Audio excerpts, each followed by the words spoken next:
never write a word again, we will pay you a monthly stipend. And then the dramatizer, based on their previous work, churns out stories, you give them keywords. Yeah, he clearly foresaw. Yeah, I think even Gulliver's Travels, not the Adventures of Lilliput's, but there's this other part where he meets these savants, Yeah. and they have something very similar. And the book, it keeps generating a book every day, and it's complete gibberish. But they're like, doesn't matter, it's bringing out a book. Yeah. So yeah. Yeah, Borges as well. Yeah. But on your question, so I think that that people actually often think of law as something quite tedious and boring, and the last part of it is that, but it's also pretty fundamental to our social existence and often in invisible ways, right? So we don't see the law, but unless we come face to face with it, and hopefully that is something that will not happen to anyone in this audience, but you don't see how much of it does that. But you do see that in moments of crisis, right? So for example, when the equal marriage case was litigated in the Supreme Court, that's when you see the law, its limitations, constraints coming out, right? When Article 370 was removed, that's where you see the Constitution, law, it comes front and center, right? So in moments of social crisis, you see that revealed legal structure, and you often see how it is actually oppressive, how it is actually, it's meant to contain democracy, it's meant to prevent popular, movements.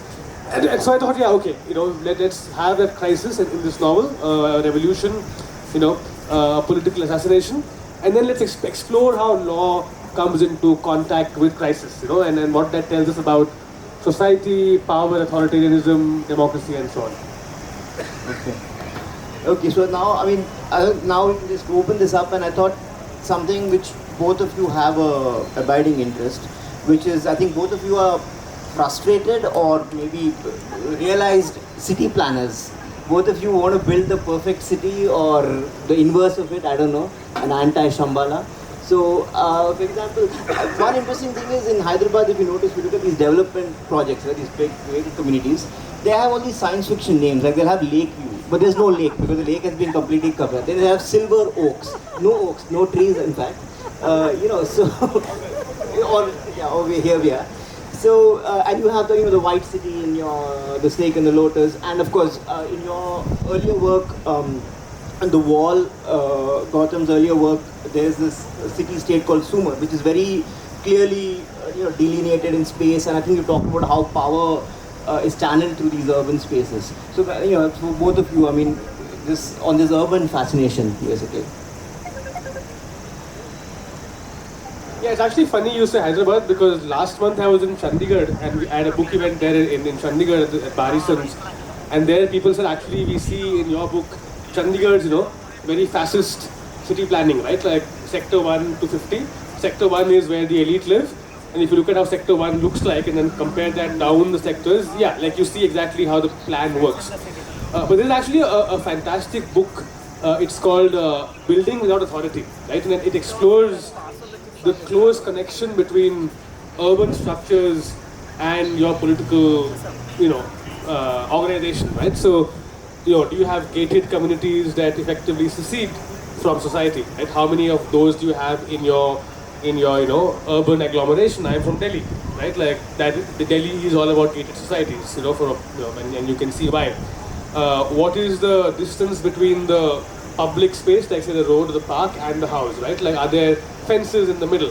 And if you go to France, where you were, and there's this actually very interesting place called Ivry in the south of Paris, where they tried to actually do anarchist city planning, right? And I've used that in my design, in my commune, in the book, where they really blur the public and the private, So the way they shape their houses, they try and counteract this atomization that we have in our urban spaces, where we're all in our little dens, and completely cut off in the house from the rest of society.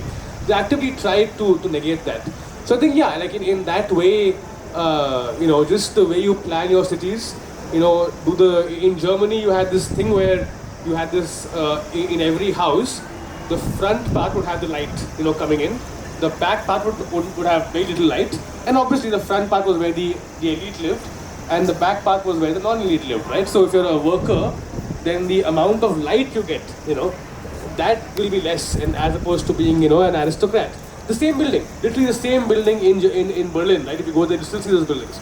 So yeah, I mean, the urban planning is directly connected to your hierarchies in politics and society, and if you want to have an equal society, you have to start with ensuring that your city is equal as well. So that was kind of the thought behind the way I planned it in the sentence. I think I come from advertising. I get my money from like branding and lying to people about like why you should buy products and things like that. So I try to be more honest in the book and that work that doesn't pay. I think the image of the future that we have, that started hitting me some time back because when I say a future city or a future setting, most people would imagine something there is a commonality in that imagination. Maybe flying cars or maybe like buildings like this or something much more taller or endless like that. So coming from like the branding point of view, the advertising point of view, we're promoting an idea, we're promoting an aspiration of something that should be the future, and I find more and more with all the thrillers and action stories that are set in the future, there might be some gist of like some nice information in there, but they have to make the thriller, so they like cover it up with so much action and style and everything that is lost mostly. And what ends up is this image in your head of the future, which I don't kind of agree with, or I would like more ideas of the future to come out visually, so that we all imagine the future in different ways, not just in one way. This place, like I was walking around like last night, like 3-4 kilometers I walked around. It's more than what I could do in my books. It's that kind of like an image. I don't mean like building a big building with like 2 trees coming from the side. I don't mean like that. I mean like an alternate imagining of future, which can have different images in our heads when we talk about like future. This kind of future. What you're not seeing is that it can only be supported by certain types of businesses and attitudes. Only that will build this. So, we are already buying into that idea by keeping this image in our head. So, I thought like, with some, whatever we are trying to do and like, with the few people who read our work and all, we can put in those ideas. There could be like different visions of the future or different things to imagine. So that maybe we'll get something a little more like sorted out or peaceful, because there's only one way right now to go. Like Moonward, my first book, is after I was working with like Fast Track and all these guys who wanted to make 150 new stores every year. So that's the plan of not just that brand, every brand. Like Titan itself has like 4 or 5 brands that are thinking the same thing. So where are you going to build all these things on top of each other? So that is Moonward for me, and that was like 2007 or 8 or something, and it's only like gone from there. So that's why he's talking about dystopia and pointing at me all the time. So, but this is, you talked about imagining the future. So, that's something, like, I don't know if you've seen this meme, it's very common on Facebook. This is not Shanghai, this is Goregaon or something, or this is not, So, the normal thing is that, we'll become Singapore in 15 years, or, New York in 20 years, or whatever it is. It seems to be a very reductive idea of the future. Like, you just have these big, very glass, shiny buildings. So where did this happen? Like, where did this whole imagining, it's like an autopsy of a dream, basically. Where did it all go wrong? I think it's from the advertising scene only. Where did we start getting these images in the billboard? Like, when I'm doing that work, like early on in 2000 itself, we know, like, the picture you aspire to is created and put up there. It's this person who looks like that, he dresses like that, he has this hairstyle, whatever, he has hair, like, so there is that image that we're creating. Now we're just extending, it's basically like we have to sell ideas, we have to sell things, so we can't advocate something that is slowing down anything. So that's the narrative, and there's no counter narrative, I thought. Like, I used to work in an NGO as well, like, but like, we didn't have any say in like how things were going on, like, we just like say something else. But yeah, I think it's an image that we've been from Hollywood, from like all kinds of like efforts. That image is like all one-sided for me. We're not seeing the other side at all. Yeah, I mean the assumption always is when they show you those images that okay, you will be the person living on the 20th floor of the skyscraper and not the migrant laborer who will be like, yeah, in the science fictional series Silo, which came out last year, like you have this vast, deep underground, silo that people live in, and there are levels to it, right? So why, yeah, you're led to believe that somehow you will be at the top of the silo, right? Whereas in all likelihood, given the way hierarchies work, you will actually be either somewhere in the middle or near the bottom, if that is the way you go, right? Because the thing about New York is that it is obviously, you have Manhattan and the skyscrapers, but it is a deeply unequal city. And if you actually look at what people are saying, paying rent, in New York is really difficult for people. That's what you actually see if you're on social media. So yeah, I mean, people always, like you said, you present the skyscrapers, but not what's going on below, which is actually where the majority of people would be finding themselves. How are we for time? Is Teja? Okay, before. So this is slightly more an abstract question for both of you, because you also read a lot of science fiction. In general, let's say it's bad to compare us with everything with China, but okay, we have to do it. Like if you look at Chinese science fiction, and if you look at in general Indian science fiction, we tend to see in Indian science fiction, it's like this return to this golden past. It's not like we're not colonizing the future, which any dominant culture tries to do, whether it was the US in the 1950s or China now, that they have a stake in the future, so they imagine a future with them very much in it. While in India, it's more like reimagining the past and sort of instead of going to the future, you kind of go back to this, revive this golden past. Why? I mean, how do you write science fiction when that seems to be like the prevailing mood? No, so I think like I would disagree with Chinese your examination of Chinese science fiction, because Chinese science fiction right now is undergoing a boom period, and while yes, Cixin Liu's The Three-Body Problem, which is what you associate with Chinese science fiction, is of course futuristic in many ways. The really interesting thing about Chinese science fiction is how it interrogates contemporary China, right? And I'll give you two examples. Waste Tide, which is a book by Chen Qiufan, is set in an island just off the Chinese mainland, which is the world's e-waste center. So every piece of electronic waste comes for disposal to that little island, and that leads to all kinds of genetic mutations in a Philip K. Dick style, and it is a place of great suffering. So that is, for example, that interrogates, for instance, the hyper-consumerization of Chinese society. The other really, really great story, and I recommend this, it was published in Uncanny magazine, translation, or Clarksford, I can't remember, it won the Nebula Award that year, is a story called Folding Beijing, which is actually, it imagines a Beijing where you have three parts of the city, and again the elite part of it gets sunlight for 12 hours, then it turns, the second part gets sunlight for 8 hours, it turns, and the third part gets sunlight for 4 hours. And the story is about one person needing medicine for their loved one, and they have to basically move between levels at the moment the city turns and come back. It is like, it is tragic, thrilling, all kinds, but again, it is much more pessimistic about this Chinese greatness than you would think. So I think I think Chinese SF is you have the, forward-looking space pioneer stories, but you also have a lot of really sharp social critique happening there. In India, I think, what happens is that mythofiction is what sells, right? So that's what sells the most number of copies. It's what you'll find in airport bookshops. But again, like in China, the wuxia web novels, right, and the TV series, which I have a guilty pleasure of watching a lot of that, is all about Chinese golden age, right? Like it's costume dramas, harkening back to the Three Kingdoms, right? So there is a lot of looking back in China as well. So I think like both countries have that combination, and I think that the Chinese SF boom was maybe 10 years ago, and it's sort of grown since then. Once, if we have an equivalent Indian sort of efflorescence, you will see a similar diversity in Indian SF as well. Of course, the problem is that in China, SF is state supported, right? So the Chinese state actively looks at Chinese SF as soft power, right? So there is a lot of financial support, which we obviously don't have.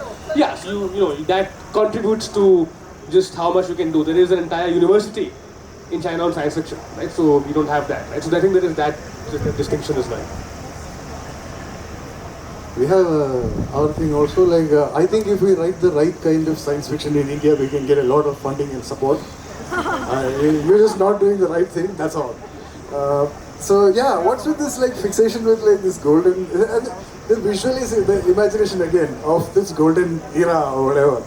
It translates to like there's some POP like pillars and like some awnings and things like that, which are like, you know, everywhere from Central Vista to like anywhere you see. I don't see like, you know, was that the golden era that we were talking about? So I see that there is a push, like even in comics you see like a lot of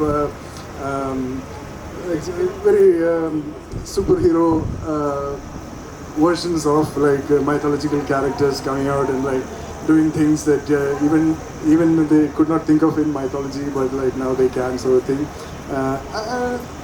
That's happening because yeah, it's an easy way to like get the market, like you're saying. But I think it's up to us to like widen the scene, and there are, like in India, if you look around, there are so many like scenarios. Each state has its own like thing, and why are we going and like you know, looking at the most?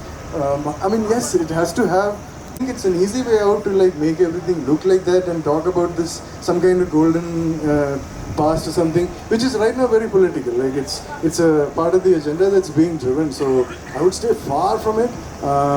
But like sure, like if I do stuff like that, there will be like benefits. I'm pretty sure. Like we've seen that happening.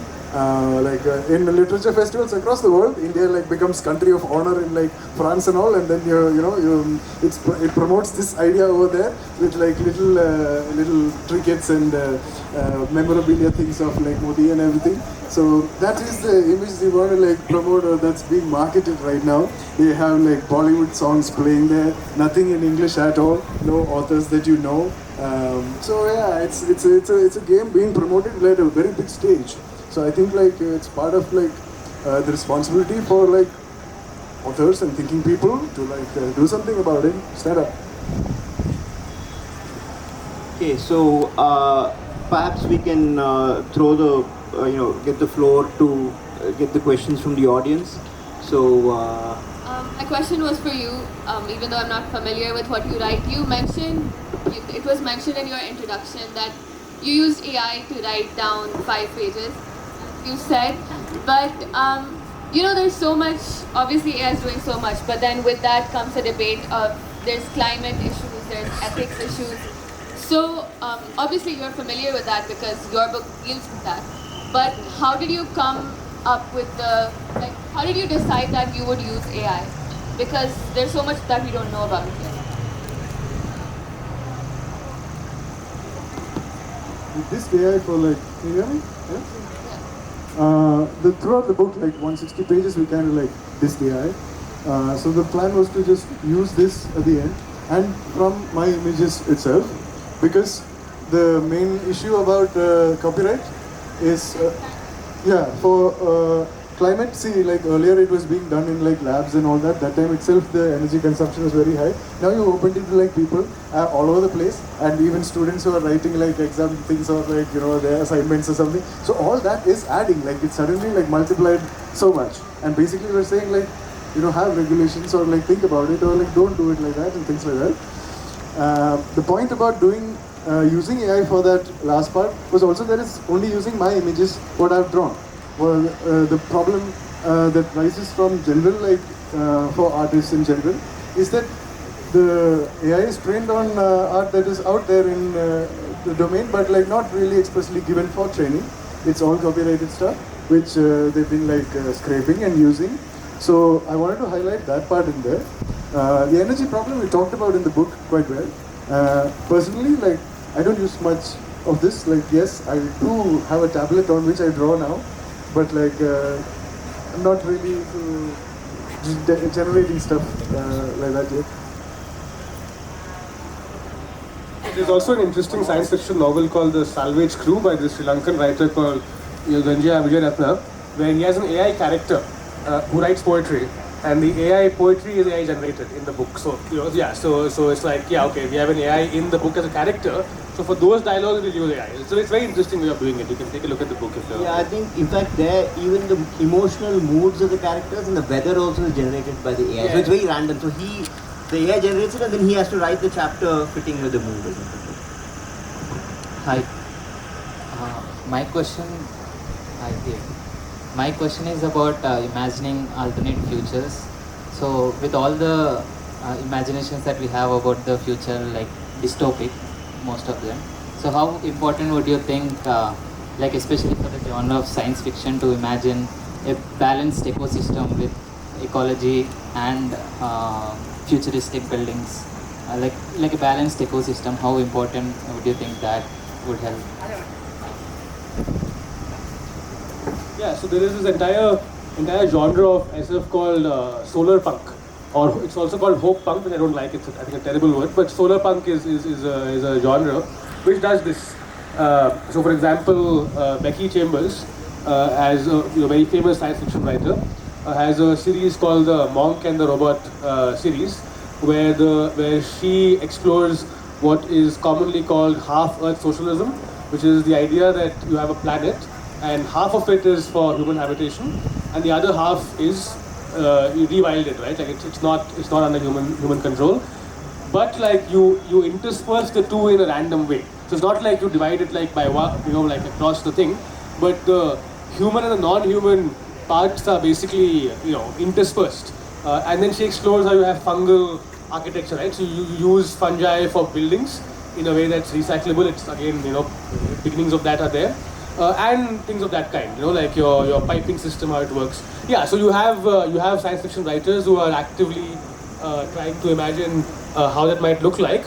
But the issue with many of these books, at least in my view, is that you don't really have, they don't explore the kind of conflict it would need to get there, right? So they already begin with utopia, but they don't really tell you what it would take to get from our, very, very screwed up, existence to something of that kind.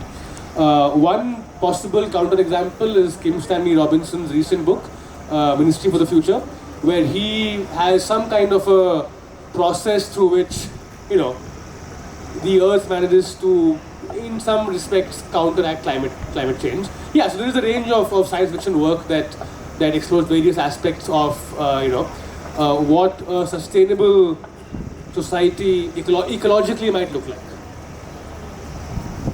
I think the general job of imagining futures is that, and when you say dystopia, it's not like I'm hoping that dystopia comes when I sell more books or anything. So the point is to project futures and give warnings from many angles, right? So he's talking about law in the future, there's a lot of interesting stuff there when you think about it. So it will invariably inform what you decide now, and it might tell us how to go forward or put some brakes on or something like that, right? So what I would want is many ideas like this to come and influence your minds so that we start thinking like that. When you say futuristic buildings, is it all made of concrete and glass and so then alternate ways to make it. So that comes from different imagination. Of course, science fiction has always influenced many things, but it's usually the more blingy things that we take on to. But that's the point of doing all the dystopian novels, or why I like them is because it shows how we can go wrong. Orwell, not this one, the real one, has shown at that time. Now he's turning in his grave, seeing us sitting here and talking about this. Yeah, that famous meme, 1984 is a warning, not an instruction manual, right? Hey, hi. Indeed, for people like me who actually grew up with blogging and early days when there were a lot of hope and optimism about technology would be there, right? We have all machines of the loving grace, we have Grateful Dead and those kind of people who had always had ecology, a sense of ecology even in their science fiction writing. But somewhere today, when we look at common images of science fiction, it seems ecology has completely plunged out in terms of there is only a techno-futuristic world, and then there is a primitive down-to-earth which is very much rooted soil. I ever wondered why that is kind of shift has happened, or there's some ways where probably we missed out the ecology? I mean, I work in agriculture, so that's why I'm very curious. Yeah, I mean, so there was on Twitter recently. There was this tweet where someone said that, you know, if on the first date, you know, your partner says they want to explore space, that's a big red flag, right? And I, you know, and I remember, and it became viral, and I think like it's because in so many ways people like Elon Musk, right, have just given that a bad name, right? Like when you think of exploring space, you now think of Elon Musk and Mars, right? Because that sort of colonized, you know, your imagination, our imagination.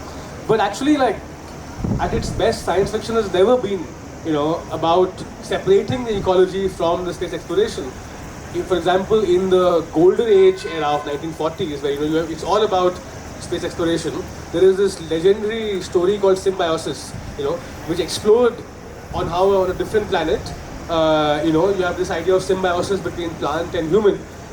Solaris, right, like the legendary novel Solaris, Stanislaw Lem, is all about a sentient ocean, you know, which reflects your own past selves back to you. Spoiler alert. Yeah. No, that could be early on, right? Like so, and more recently, Sue Burke's Semiosis, right? Same idea. So I think like at its best, science fiction has always been about, you know, combining the awe and the grandeur of space and of going into space with the understanding that you can't separate that from, you know, ideas of ecology. It's just that the dominant vision now, because it's controlled by, you know, certain people, has segregated those two things.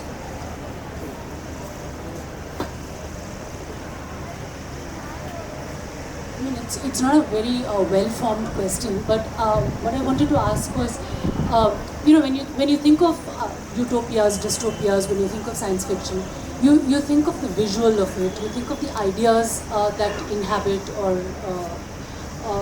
that drive the narrative.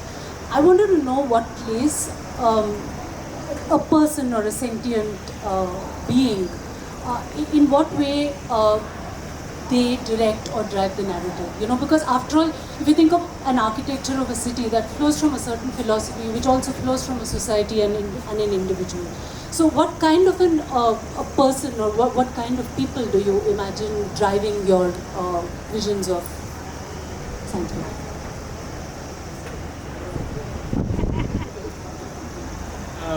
So I think that one good place to start is the three classic dystopic novels, right? 1984, Fahrenheit 451, and Brave New World, which actually show you three outcomes of the individual caught in this society, right? So 1984 is co-optation, you get co-opted.